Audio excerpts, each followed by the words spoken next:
And we are officially recording. So thanks again, everyone, for being here with us today. A reminder to our Zoom folks, open the chat function and open your participants function if you're joining us on computer.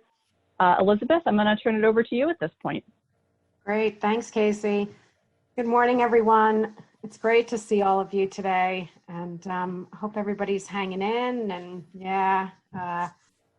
managing the COVID-19 crisis as best as you can. So, where Casey and Jeanette and I are really pleased to be able to come together with you like this today. And as Casey mentioned, we're going to do these calls all throughout the month of April on Wednesday mornings from 10 to 11. So the link will stay the same, but we are asking folks to register, and we'll keep communicating with you via email about that throughout the month. We're hoping that in our creative New Jersey fashion, that these virtual gatherings can help to keep people connected, to share resources on what's available for individuals and also for nonprofits, just to share about some innovative and creative and collaborative things that you're all doing so that we can all learn from each other, and also to keep our network strong. Together over the last 8 years, we have collectively built a committed and resourceful and engaged network of people. So, this is our first call to be able to kind of keep us all to get together and to give all of you an opportunity to stay connected and speak with each other. So you'll let us know what else you need, if this is useful, what else we can be doing to kind of, keep networks engaged and connected during this time. We're really grateful today that we've got our colleagues from the Center for Nonprofits who are with us, Linda Zippo and Debbie Duncan. They're going to share some information with us this morning on the COVID-19 response and how it's impacting the nonprofit sector. Some of you may have been on the Center for Nonprofits webinar last week. Information is changing constantly. They are continuously updating their own website. We're going to be putting links into the chat function today so that you can get connected to that information. We're really grateful that they're here with us. So Casey, before we ask Linda to speak, I know you've shared a lot of instructions on how we're going to do our gathering today with our group, but I just want to ask if there's anything else that you want to talk about right now before we invite Linda to share a few words. I think at this point we're probably fine. I'll explain how we're going to move into the Q&A section when we get there. I think otherwise we should be good. That's great. So thanks. So I'll just briefly share with everybody that our agenda today is Linda will speak for about 10 or 15 minutes, share some really important information with us. Then we're going to have a Q&A with Linda. Casey will moderate that. So you can use the raise your hand function in Zoom. Casey will review all of that with you, but I'm sure we're all Zoom experts now. And then after we do the Q&A with Linda, we're going to open up our conversation to hear from all of you about things that you're doing, things you're hearing, so that we can have more of a broader conversation. Then we have a poll that we want to ask all of you at the end that we'll just screen, and we'll end our gathering today at 11 o'clock. So without further ado, it's my great pleasure to introduce Linda Zippo. She's the Executive Director of the Center for Nonprofits. If you're not familiar with the center, we strongly encourage you to get familiar with their work and the resources and the programming that they do in support of the social sector and in support of all of us who work in the social sector. And if you're not a member, I'm going to encourage you to become a member of the center. So Linda, I think we've unmuted your phone. Thanks very much for being with us. Thank you so much for having me. Thank you, Elizabeth. Thank you. Good morning, everybody on the call today, and thank you for persevering. Thank you for everything that you're doing. This whole situation is testing all of us in new and unanticipated ways. I'm going to go through, as Elizabeth said, I'm going to be pretty quick about going through my portion of the presentation. Some of this will sound familiar to you for anybody who was on our call our web briefing last week, or the ones we did for the Council of New Jersey Grantmakers, or with the Office of Faith-Based Initiatives. As Elizabeth said, the information is changing rapidly. We want to share what we know, what we don't know, and we want and need to hear from you so that we can be as helpful as possible, and so that we can share what you're learning, what you're doing, and the great resources that you've found. So we're all in this together. I know it's been said quite a lot, but it really is true. It's all about communication and working together to support each other. So very, very quickly, as Elizabeth said, the Center for Nonprofits is the umbrella organization for the nonprofit charitable community in New Jersey. We've been around since 1982, and we exist to strengthen nonprofits individually and collectively so that nonprofits can perform their missions a little bit more easily, perhaps more effectively. So we work on several different levels to do that. We work on advocacy, public policy, public education, primarily in Trenton and also in Washington with our partners on the national level. A lot of information there in terms of advocacy, lobbying, research reports, and whatnot. A lot of information on our website about all of that. We provide services to individual nonprofits through our nonprofit help desk, which is email and primarily these days, definitely email. Guidance with specific individual questions. We have a robust webinar schedule. We have one coming up Thursday about nonprofit finances and beefing up your financial narrative. So check our website for more information about that. And as Elizabeth said, we are a membership organization, and membership does help to support what we do. So thank you to all who have been able to join. And if you want more information about that, we're happy to provide it. Very, very quickly, I'm going to go through a couple of different things, some high-level resources that if you're not connected to is really important to be connected to. Talk a little bit about the first rapid response survey that we did and what we found. This is something that we are going to be repeating periodically. Talk about some of the resources that are out there already, some of the philanthropic resources, some of the government resources, and probably just a little bit more about what the center is doing, and then hopefully hear from you as to what else we need to be doing, what else is going on, so that we are focusing our resources to the best extent possible, and that we're connecting people to what you're doing and what you need. So, some first basic things. If you are not connected with the state of New Jersey's COVID-19 hub, that's a really, really important clearinghouse page for information about health issues, the latest daily updates, the guidance from the state, also links to really important resources for nonprofits and small business to some of the assistance that's available. I'll touch on some of that a little bit in a couple minutes. But if you are not connected with covid19.nj.gov, that is the state of New Jersey's main page. You definitely want to make sure that you are connected to that. As Elizabeth said, we have created a COVID-19 resource page on our website at the Center for Nonprofits. We update it at least daily, probably multiple times a day, and so certainly encourage you to visit there. We have information. Again, we connect to the state sites, but we also connect to all sorts of different resources. The relief funds that we're aware of, that's being added, those are being added every day, so definitely feel free to take a look at that. You can access that through our main site, which is njnonprofits.org. The center, one of the things that we do at the center is we try to make sure that we're sharing that message about how important nonprofits are to the state of New Jersey, not just because of the programs and services that nonprofits provide and how those programs make New Jersey better, but also because of the economic impact and importance of nonprofits to the state. Nonprofits collectively employ almost 10% of the private workforce.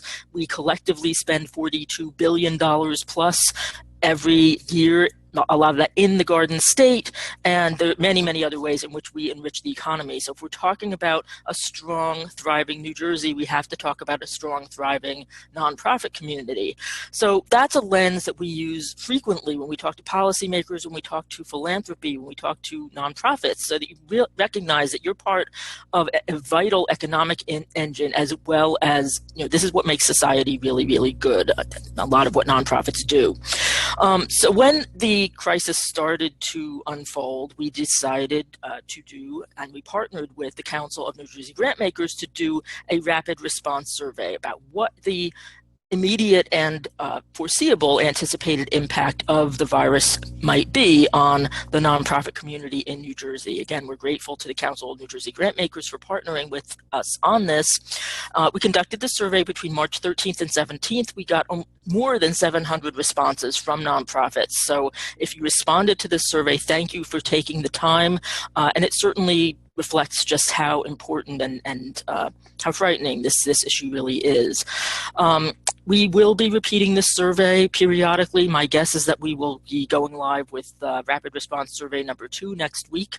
We don't want to inundate you with surveys. We're trying to keep this brief, but this helps inform and guide what we tell policymakers about what nonprofits need and the information we share with our partners in the grant-making community and elsewhere about what nonprofits need. So again, thank you for taking the time, and stay tuned for another one. But in terms of what nonprofits told us at this first survey, no real surprise, everybody's living this firsthand.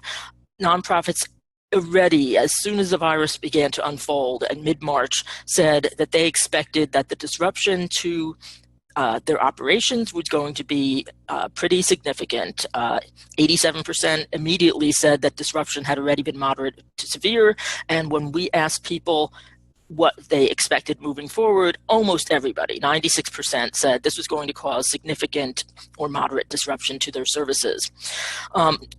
What nonprofits were doing, a lot of nonprofits took immediate steps even before the governor's executive's orders to work remotely to try to enforce those shelter-in-place safety kinds of things. Also taking steps to make sure that their personnel, their workplaces and whatnot were as safe as possible. Because the other really important thing to keep in mind as we move forward with this, for a lot of nonprofits, working remotely is not an option. 2/3 of our respondents said that either because of the mission of the organization or the nature of the job, they had some staff members who could not work remotely. So that's something that we're really trying to drive home, and nonprofits are really, really concerned about keeping their employees safe, keeping their workplaces safe, keeping their people that they serve safe, and trying to stay afloat economically. In terms of what kinds of impacts have already been experienced or were anticipated, this is stuff that I know you understand. 90%, and this is probably higher by now, said that they had to cancel programs and events that were important to their bottom line. We've seen countless cases like this, the gala or the conference or the 5K or it goes on and on and on, or performances in the case of performing arts organizations and etc. And the impact on this is immediate, it's severe, and we definitely understand that. Disruption of services, the fallout from the economic downturn, the immediate economic downturn, and what's likely to be continuing for quite a long time. Impact on staff, staff and volunteer absences. And when we took this survey, and I'm sure this has gone up now, but when we took the survey, almost 1/3 of our respondents said that they thought they had either done this or thought they would have to lay off or furlough staff. I'm sure that that's more now, and we'll be asking about that again. So we know that what's going on in the community is, again, very, very frightening, very concerning, but we also know that nonprofits always step up in the most amazing ways. So, and we've seen that in countless ways, but what we've done with that information is we've shared it with the philanthropic community, we've shared it with government, and what did nonprofits say they needed? This is what you told us. First and foremost, no surprise, funding, resources, meaning more grants. They need philanthropy to keep up their levels of support to their nonprofit partners, so not cutting or redirecting from existing partners to new causes, ramping up more relief because the crisis is severe. Nonprofits have been looking for flexibility, so in terms of allowing to repurpose restricted grants, freeing up sponsorship dollars if the event didn't take place, relaxation of application and reporting either deadlines or the complexity of those kinds of things. And a lot of funders have, government and nonprofit, have stepped up to do a lot of those things. Stability, multi-year grants, anything to kind of stop the bleeding and stabilize finances and situations. Communications, information, transparency. Again, no real surprise there. Nonprofits are looking for clear guidance, as we all are, from government leaders, from philanthropy, from trusted partners. So that, again, no real surprise there. Communications, transparency, partnerships. Nonprofits are great at partnering. Sometimes we get a bad rap about that, but I honestly think nonprofits are phenomenal partners, and they do it all the time. But partnerships are important now more than ever, so nonprofits are looking for that. And professional assistance, things like guidance to navigate all of the relief funds, financial guidance as tough decisions have to be made, legal guidance with respect to HR decisions and whatnot, technology assistance as we're looking at our new normal for many organizations. So there's a lot of that kind of information. So what we've been doing is taking that information and trying to help. That's guided what we're doing at the center, but also helping to guide what we've been trying to do to connect nonprofits with information and resources. Just to reiterate, this is a survey that we will be repeating regularly. As I said, if it doesn't go out by the end of this week, probably next week we'll be doing this again. And we churn out these findings right away. Just so you know, we were starting to share results of the last survey the day after we closed data collection. So, we know that time is of the essence because the information changes regularly. So that's a quickie on the survey itself. The other thing I just want to touch on, and again, there's certainly not enough time to go through these things specifically, but as you know, there have been several very important and comprehensive relief bills passed in Congress that provide real dollars to the states, to nonprofits and small businesses to try to provide some relief. One is the Families First Coronavirus Response Act, and that covers changes in leave laws as well as some specific dollars available to the states. There are a number of great summaries out there. We have some links to our website, and our friends at Pro Bono Partnership have published a lot of great summaries on this too. The second bill, which is really, really important, is the Coronavirus Aid, Relief, and Economic Security Act, also known as the CARES Act. This is the one that provides extra money to the Small Business Administration, extra money to the states for key appropriations. It also is the one that provides a modest charitable deduction for non-itemizers, what's also called a universal or above-the-line deduction. So there's a limited ability for taxpayers, regardless of their tax status, to deduct contributions to charity. There's a cap on it, and it's more modest than we would have liked it to be, but again, we have information on our website, a summary of that. National Council of Nonprofits, our national network, did a phenomenal web briefing yesterday about this, and the link to that recording is now available, so we'll share that too. But all this to say, there's a lot of really important information there about small business administration loans. Some of them are forgivable if you can keep your staff, a lot of different things, moving parts and things that coordinate and intersect. So, again, it's definitely more than we can cover here, but I want to flag it because there is access to relief. A couple other things I want to mention. The New Jersey Economic Development Authority, NJEDA, has also announced the availability of funds for loans, and I think in some cases grants. Some of these are specifically for the arts, but nonprofits of various stripes are eligible to apply for these things. So again, more information, and again, I gave you that portal earlier in the call. That's a great way to access all of those things. New Jersey Community Capital just announced a new loan program, which we'll be sharing as well. And of course, the other thing I will mention is that a number of philanthropic relief funds have been created. Either individual philanthropies have either created their own or announced extra dollars available to help with the organizations that are on the front lines in response or that have been affected by the crisis. There's as I said, our COVID-19 page has a lot of these things listed. If you know of something that's not there and should be, let us know. Some of the big ones are the New Jersey Pandemic Relief Fund, which was announced last week by the First Lady and is being administered by the Community Foundation of New Jersey. The Community Foundation of South Jersey has announced a COVID-19 response fund. The Community Foundation, Princeton Area Community Foundation, United Way of Greater Essex, to name just a few. Also, the Greater Philadelphia United Way has also announced a relief fund. Those are just a few. There are links on our page to those funds and others, as well as some of the sites like Candid and some of the others that are tracking these funds across the country and not just in New Jersey. Again, please keep us in mind or share with us what you're learning so that we can share it with others. Very quickly before I stop and let other people talk, what's the Center for Nonprofits doing? We've been doing a few different things. One, we've been trying our very, very best to keep you informed about what's going on.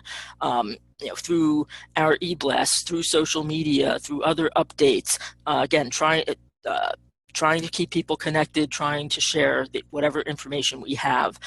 So those kinds of updates, keeping philanthropy informed of what we are learning and what we are hearing as well. And philanthropy is doing a phenomenal job through the Council of New Jersey Grantmakers and others. But again, it's all about this ecosphere of sharing and supporting each other. Advocacy, we've been very, very adamant in terms of working with our partners nationally as well as on the state level to make sure government understands that any sort of relief funds or stimulus has to include the nonprofit community. This did not happen in 2008 after the financial collapse. Nonprofits were pretty much left out of the equation, and we all were adamant that that was not going to happen again. We did not get absolutely everything we wanted in the first couple of stimulus bills, but there are going to be more. We know that Congress is already working on stimulus bill number 4, and there will probably be several moving on because the need is changing and the situation is changing. So that's a really, really important role for us to play that we think we've been making a difference. We've also been very, very vocal with policymakers on the state level. Same basic message that there is a lot of need here in New Jersey in the nonprofit community. If you want nonprofits to be there for people and communities that need them to be strong, need to support them. So there is also a link on to a fairly general letter that we sent to policymakers, but there's a lot more going on behind the scenes. So if you want more information about the advocacy efforts or if you'd like to be involved with them, please let us know, and we are happy to share and to work with you on that. There's something else I was going to say about advocacy, but I'm sure I will come back to it. Training, technical assistance, we've been doing, as you know, web briefings. We have our regular webinars schedule. Check our website on that because almost every webinar that we're doing is recorded. It's being made available it's made available as a recording. So if you can't dial in real time, because we know that we've got kind of a web briefing explosion going on right now, take a look and see, because we're covering not only the coronavirus crisis, but other things that are related. So take a look at what is on what we've got. And again, the key here is if you have ideas, questions, things that are not being covered that you think should be, or things that are being covered really, really well elsewhere that we ought to make sure that people know about, or that we don't need to do because it's being covered very nicely elsewhere, let us know. We are a staff of 6 FTEs. So we've got 6 people, and so we, like you, need to focus our resources in the most efficient way possible. And we are partnering with a number of different marquee folks like Creative New Jersey, like the Council of New Jersey Grantmakers, like many others that too many others to mention on this call. But that's how we get through this stuff. That because we work together, we make sure that we are elevating each other, and we know that this is hard. It's scary on a personal level, on an organizational level, but we've been through crises, very significant crises before, and we do it by working together.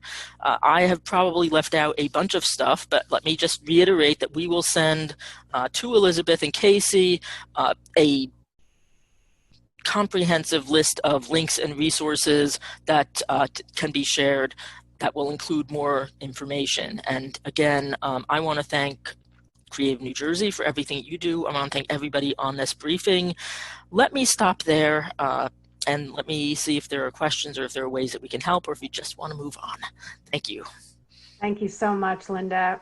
That was just such a helpful overview of all of the important information that's available for individuals and nonprofits, and also to underscore the changing nature of the information that's coming out. So Casey's going to moderate this Q&A, but I want to just say a couple of things. We will send to all of you the information that Linda was talking about, but if you start to access some of this information on your own, I want to caution you to make sure that you're actually going through sba.gov, that you're not somehow Googling something and seeing an advertisement for a for-profit organization that's there to help you do your loan application, right? So it sounds obvious, but I've heard a couple of stories of people who got redirected out of the official NJEDA site or the official SBA.gov and sort of into a for-profit portal. So I just want to say that. And the last thing I want to underscore is that Linda mentioned, but I think it's important to say again, a lot of the information that you'll see on SBA.gov, which talks about loans, there are several opportunities for a loan that is not expected to be paid back. So I encourage you to kind of read through it all, because there's some money available for nonprofits and for businesses that that provided you meet certain criteria, you don't have to pay it back. So it's about keeping employees, on payroll and some other things like that. So we'll send out more information on that, and it's changing rapidly. But I'll turn it over to Casey. I think we've got a couple of folks who've got their hands raised, and Linda, you're a star. So thank you so much. We'll do a Q&A. Thank you all so much. So just to reiterate kind of how we're going to run this portion of our conversation today. So for those of you who are on the video call with us, you can open your participants icon and raise your hand. There's a little blue hand icon. So if you click on that, it'll pop up on my screen. I'll know that you want to share your information. For those of you who are with us on the phone, I will be periodically coming to you all to see if you have anything you want to add, since I know you can't visually raise your hand for us. So if you can sit tight there. If you have other resources that you want to pop into the chat box while we're talking, or other questions you want to pop into the chat box, please feel free to do so as well. We have a really wonderful, exciting range of people from literally all over the state who are on this call with us today. So we're going to, I think, hear from, a wide variety of experiences in different areas: rural, urban, suburban, all of that. So, we're grateful that you're here and that you're going to be sharing your thoughts with us. While people are raising their hands, there was one call that came up on the chat from Joe Palazzolo from NJCC. Unfortunately, had to jump to get on another call, so he's looking forward to watching this rebroadcast essentially later on. Joe is also going to be joining us next week, and we'll tell you a little bit more about that later on. But Joe's question was, what are folks hearing about rescheduling conferences? Are they moving from the spring to the summer? Are summer conferences being postponed at this point and moved to the fall? How far out are the cancellations and postponements that we're hearing about? Linda, I don't know if you have any kind of perspective on that from that sort of 30,000 foot statewide view that you might be able to share with us on that. Yes, and we'll be asking about this again because things change a lot. There were a mix of things in terms of cancellations versus postponement. We've seen a lot of events being postponed to the fall as opposed to being canceled entirely. but everything is changing in terms of the uncertainty with respect to how long the restrictions are going to go in terms of large-scale events. The other thing to keep in mind is that some people are repurposing their events, so you can go virtual, you can do some creative things there, and we have some suggestions there, and places like AFP, the Association of Fundraising Professionals, and fundraising experts can provide some interesting ideas there. And of course, this is a creative group anyway, and have probably done some of that. But all this to say that some events have been canceled, some events have been postponed, some are kind of on hold pending. And that's, it's a bit of a mixed bag. I mean, obviously not having to cancel is better, but for some organizations, let's say you had your gala scheduled for April, or your whatever your main fundraiser is, and you had to set your fiscal year ends June 30th and you can't hold it until October, there's a real impact there too. But not everybody is canceling. There are a number of postponements that are taking place, but we'll be keeping tabs on that, and love to hear what other people are seeing and doing. Can I jump in? Great. Thanks, Linda. Sorry, go ahead, Debbie. Yeah, no, I just wanted to say, I was going to pick up on that. Linda's covered what I was going to say, but one of the things we have to I want you to be aware of too, is GoToMeeting is now offering 3 months free initial subscription for nonprofits. The center also has just signed into an affinity program with Zoom, which will give center members a 20% discount. A lot of these services are scrambling to reach people because they're being used so much and needed so much. So part of what I wanted to say too is people are going to start looking at alternative ways of engaging, and there's going to be more coming down the pike. So keep an eye on places like TechSoup, which has technological resources available, and they'll probably be kind of looking at some of these resources. They also, you can get some of these subscriptions through TechSoup. I haven't looked into it to find out exactly which ones. But there's going to be a revolution in how we do this. On a more a darker note, keep in mind that while we're going through this wave of COVID infections, the chances of there being a second wave, the people who have not been exposed we're all susceptible until there's a vaccine. So the uncertainty coming toward us is very real, and we are going to have to be pretty, dynamic and responsive as the situation goes on. Great, thanks, Debbie. Tom Werder from Morse Arts has his hand raised. Tom, if you want to go ahead. Hi, everybody. Thanks again for pulling this call together, and I'll look forward to the weekly calls. And Linda, thanks a lot for those updates. I was wondering if the New Jersey Pandemic Relief Fund, have they announced the way to apply for that funding yet? I know I saw that they've announced that they're collecting money, but I haven't seen anything that says that there's a way to apply for that money yet. Go ahead. Last time I checked, they had not, but I am looking as we speak and can give you an answer. Yeah, a lot of the relief funds right now are raising money, and they're in that kind of mode, but have not yet announced their funds. Now, Princeton Area Community is announcing it's making specific, quick turnaround kind of emergency grants available. Okay, grant making criteria is not yet posted on the Pandemic Relief Fund. Okay. So you need to look at each individual fund that you might be eligible for, unfortunately. And I'm sure you'll push out that information. Absolutely. Or we do. Thank you for everything you've been doing. It's been really helpful. And just wanted to add something about the SBA loans and some of the quote unquote free money that's available. We discovered that there's an application that if you make the application for the emergency disaster loan, you can get $10,000 in about 3 days. So that could be a real lifesaver for particularly small organizations. So go to the SBA.gov website. They just launched the streamlined application yesterday. It's still a government application, so take streamlined with a grain of salt, but it's worth looking at, and there's 10 grand there in a pretty short time. And that won't, Great. Thanks, Tom. that's like free money. That's not pay, you don't pay that back. Right.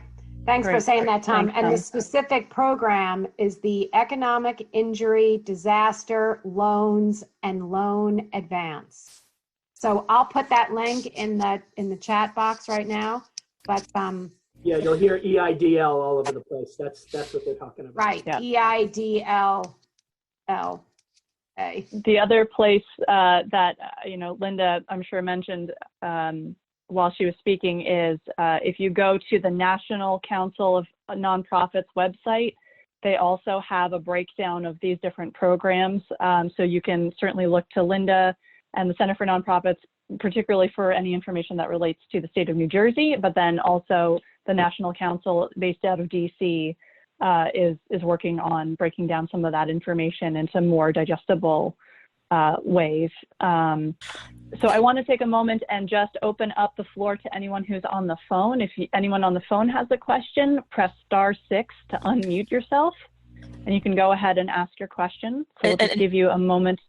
Yep, go ahead, Linda. I'm sorry. I just want to jump in because I may or may not have mentioned it. As part of the state site, there is an eligibility wizard as part of the FAQs, helps with some of the state programs, but I think they're also trying to build in some of the federal stuff. The other thing that Economic Development Authority announced on their call yesterday is that they've allocated, I think, $150,000 to work with technical assistance providers, places like Rising Tide Capital, and there were a couple of others, and some of the chambers of the local chambers, to provide actual technical assistance with navigating this process and with completing some of these applications. Because the other thing I just want to make sure to emphasize is in certain cases, if you apply for or receive some SBA money from certain streams, you may not be allowed to apply or receive money from some of the other ones. So I want to make sure that and this is more available on more of the detailed information that we'll push out, but just need to make sure that you know what you're applying for and what that means for some of the other opportunities. Great. Anyone from the phones want to contribute a conversation? If anyone else on the Zoom call wants to ask a question, you can raise your hand or put it in chat. So again, *6 to unmute if you're on the phone and you'd like to share anything.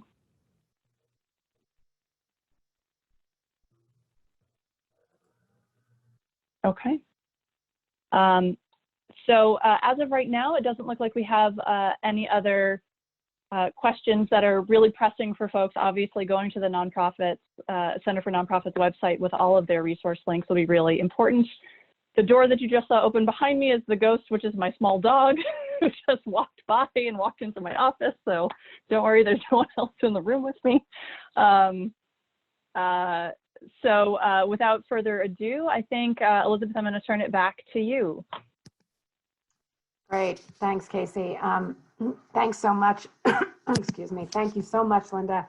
And Debbie, for all of the information that you're sharing with us today and that you're continuing to share out statewide with the field at large. So, we'll be sure to send all of those links out to everybody today, but if you guys can save the chats as well if you want access to that information right now.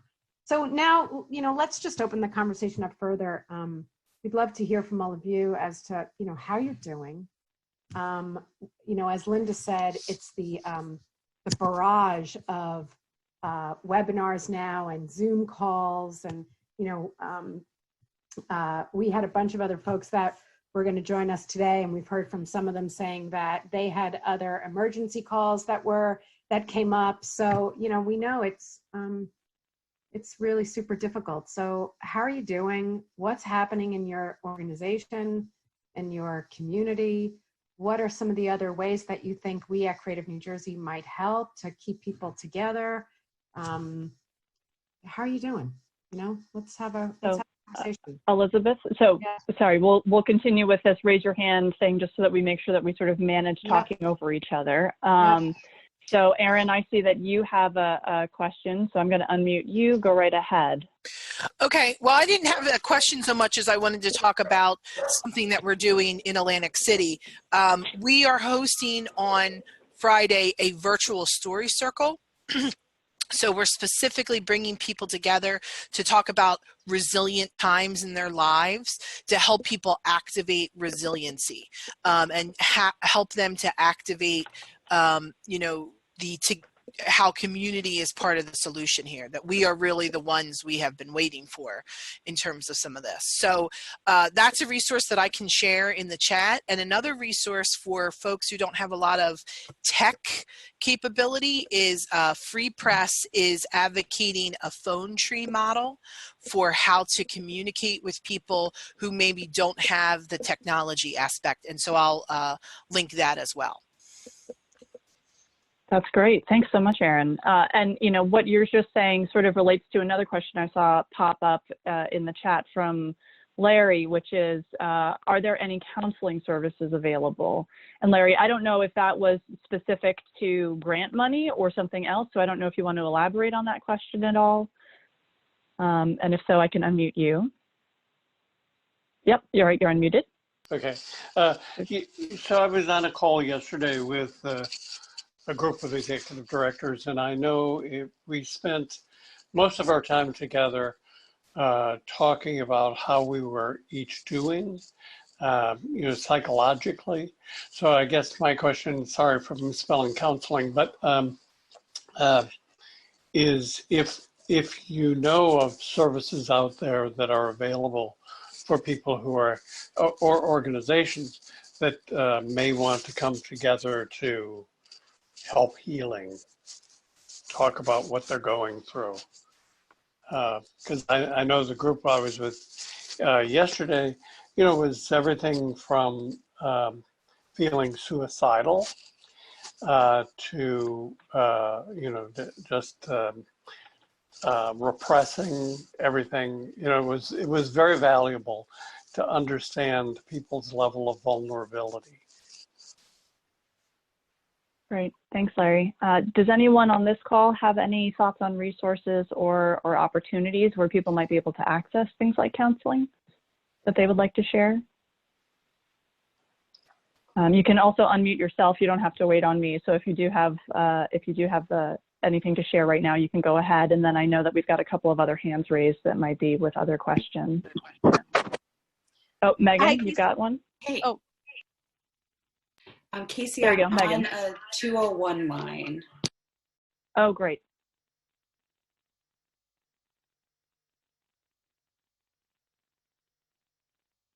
Sorry, 1 second, Megan. I'm not sure why it's just suddenly unmuted you. Forgive me 1 moment.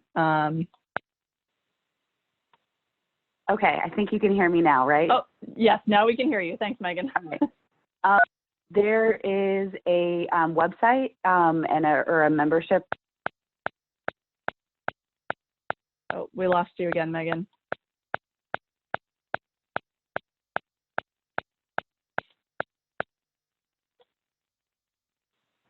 All right, I've unmuted you. Let's try that again. Now? There we go. I think so, yeah. I just put a link in the chat that. Unfortunately, we lost you again, Megan. I'm not totally sure, so I'm sorry about that. For what it's worth, folks, there is a link in the chat that Megan has added, which is collective.healingsolidarity.org. That is another site that we will share out to everybody on the team. I'm so sorry, Megan. I don't know what the technical difficulty is there, but that might be a good resource. I also see another comment in the chat around mental health care. New Jersey Mental Health Cares, the state's behavioral health information and referral service, will now also offer help to people dealing with anxiety and worry related to the novel coronavirus outbreak. That was shared by Jennifer North. Thank you, Jennifer.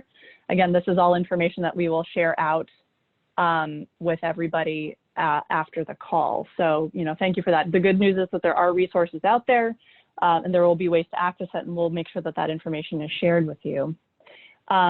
I'm going to unmute Vicki now. I see you had your hand up. So if you want to go ahead and share your thoughts with us. Hi, everyone. Vicki Fernandez here from the Institute for Ethical Leadership at Rutgers Business School. I wanted to share that we're going to be hosting to the topic of mental health and feelings of uncertainty. We're hosting a session tomorrow, Professionals of Color, with our nonprofit Professionals of Color Collective. And that group is going to do a session with a clinical social worker, Joy Britt. She's from the Joy of Mental Health. And she's been hosting these group sessions via Zoom for a few organizations, existing groups, and then some groups that have just come together, even like private families, things like that. And she was very reasonable with her rates. So we're going to be doing that tomorrow. We'll see how that goes, and we might be extending it to other folks in the future or repeating it based on tomorrow's outcomes. So that's great. Thanks, Vicki, for sharing that. As you get more information about that, if there's anything that you can share with us that we can share out to this group, that would be lovely. But thank you for letting us know that that's out there on the horizon for you all. Jennifer, I see you have your hand up as well. I'm going to go ahead and unmute you. This may be akin to the comment you already placed in the chat box, but I wanted to give you the opportunity to add something else if you wish. Thank you. I appreciate it. I'm Jennifer North from the Institute of Music for Children in Elizabeth. And I just wanted to add, I don't know that there's any solutions, and I'm sure that we're all mindful of this. We very much appreciate the sort of mid to longer term funding that's been opened up, and some of the emergency relief that we may or may not be able to access. And I just want to put out there that, as a small organization that serves primarily low-income students, our students have an immediate need. So we can't we can translate our work online, but it's going to take some time, and it's going to take resources, it's going to take dollars that we're not sure we can uncover. So we do visual and performing arts education for minority youth, for low-income youth, largely government funded, some foundation funded. So the situation that we're facing is such that many of our families are in a cash economy. Many of them will not benefit from stimulus because they may not have filed for taxes in the last 2 years. And many of them prepaid for classes. So they're coming to us looking for refunds so they can eat this week. And many of them don't have their instruments. They come to us for instruments. So they're not able to participate in the things that normally help them, heal from trauma in the community that helps them to get by in sort of normal times.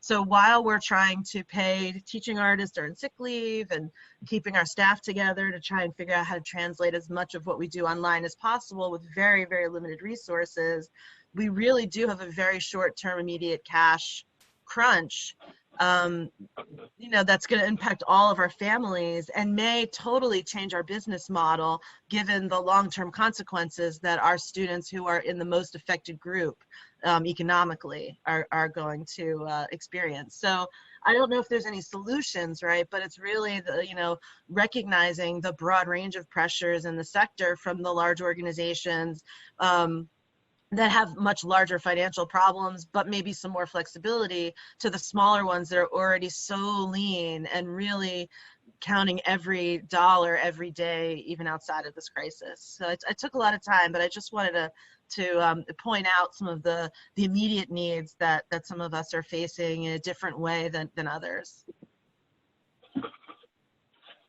Thanks very much for sharing that, Jennifer. It's definitely an incredibly difficult situation, and we appreciate that perspective. It definitely, helps to illustrate the scope of what we're dealing with here. I don't know if anyone has thoughts or information about additional resources that might be helpful to Jennifer or to other organizations that are experiencing similar things. Probably some of the ones that are in the chat box already, like the $10,000 through SBA that Tom mentioned, which could be turned around in 3 days if eligible. Organizations might find that useful. If there are any other resources that are coming to mind for folks, feel free to drop that into the chat if you're on video with us. If anyone has any immediate resources they want to share, go ahead and please raise your hand, or *6 to unmute yourself if you're on phone. And I'm not seeing any other hands raised at present. If there's anything else that folks want to share, we can do that. Or, I also want to be cognizant of the time. It's getting close to 11. So Elizabeth, I see that you've unmuted yourself, so I think you probably want to contribute something here. No, no. Oh, all right. In a word. Okay, fine. Okay, Amy, I see you've got your hand raised, so I'm going to go ahead, unmute you. So Amy, take it away. So I don't know if, I'm from Rahway, and we got notification from NJ.com that they're doing like a larger website of all businesses that are open in New Jersey throughout the entire state.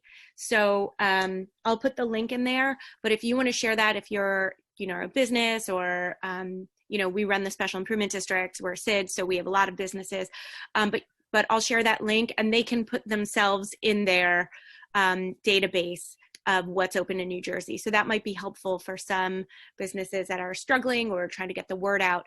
Personally, we've been keeping track of all the, the eateries and restaurants that are still doing like takeout and delivery to keep people abreast of who's open, what are their hours and things that have changed, just to try and support the businesses and give the Rahway community a sense of community. So that's just some of the things that we're doing. And our taxi cab company is offering to do errands for people. So they'll go to the liquor store if you need them to, but they'll also go to, pick up your groceries or, pick up food or clothing or whatever you need. So those are some of the things that we're doing in Rahway, but I'll put that NJ.com link up in the chat. Great. Thanks so much for that, Amy. That's great. I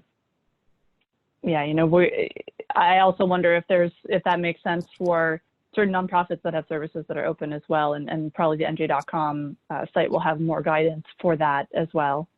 Tom, I see you've got your hand raised as well, so go ahead. Yeah, just real quickly, I just really urge everybody to take good care of yourselves. If it feels very isolated sometimes sitting in whatever room you're sitting in, and I know I've been inundated with a lot of information, and sometimes it just gets overwhelming. And I just urge you to reach out and talk to other people that you trust and that can help get you through this. We don't have to do it alone. And Megan is holding up the Census 2020 documents. So I filled mine out last night. I urge everybody to do theirs and maybe push that information out to your organizations as well. Today is Census Day of all things.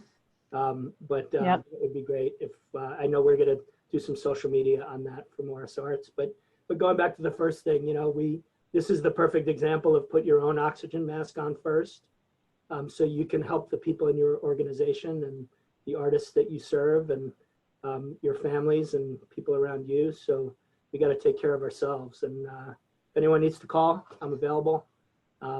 So please reach out.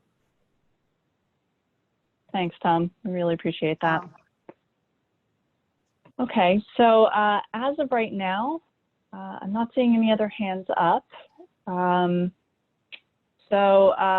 think at this point, it's 11 o'clock, so we'll wrap up in the next couple of minutes. One thing I do want to ask for those of you who are still on the call with us, when you registered for this call, you indicated some interest in participating in additional kinds of calls that Creative New Jersey might host. I'm going to launch a quick poll on the screen here for everybody. If you could do me the favor of filling that out if you're able to. Just let me know if you are interested in participating in any kind of Zoom group calls. That's groups that might be large cities, small cities, maybe suburban towns, maybe rural towns. Maybe there's something else that you're thinking of. If none of them sort of appeal, that's okay too. We're just trying to get a sense of how we can be of best use to our communities and to all of you. So we'll just leave that open for another minute. I just want to pass this over to my colleague Jeanette to remind us about the Facebook and other social media platforms that Creative New Jersey has that you can join and be a part of, where we are putting out information that we get as we get it. So Jeanette, if you want to go ahead and just mention to folks about the social media groups. And then we'll wrap it up with a couple of announcements about our next call. All right, perfect. Thanks, Casey. Hi, everybody. It's great to be with you all this morning. My name is Jeanette Mitchell. I am the program associate here at Creative New Jersey. So I'm just reminding you basically to please connect with us on Facebook. Many of you know that in addition to our main Facebook page, we have group pages from cities and towns where we have collaborated. We have about 10 in total. So I'm going to put it in the chat box again. So, and if you see your city or town is there, just please join that group, as well as you can join our general Facebook page listed at the top. You can also connect with us on Twitter, Instagram, and LinkedIn. And for those organizations who are pushing out information on COVID-19 resources, we will repost what you share as well. So thank you. Back to you. Great. Thanks, Jeanette. Elizabeth. I'm turning it over to Elizabeth now. Great. Thanks, Jeanette. Thanks, Casey. Thanks to all of you. Sorry we're just a couple of minutes over, but you know, we really appreciate being able to connect with all of you today. We thank Linda and Debbie for coming on and sharing all of the information with us. You know, as Casey mentioned earlier, we're going to push all of this information back out to you. We're going to do these calls every Wednesday in the month of April at 10 a.m. So if you can help us spread the word on that.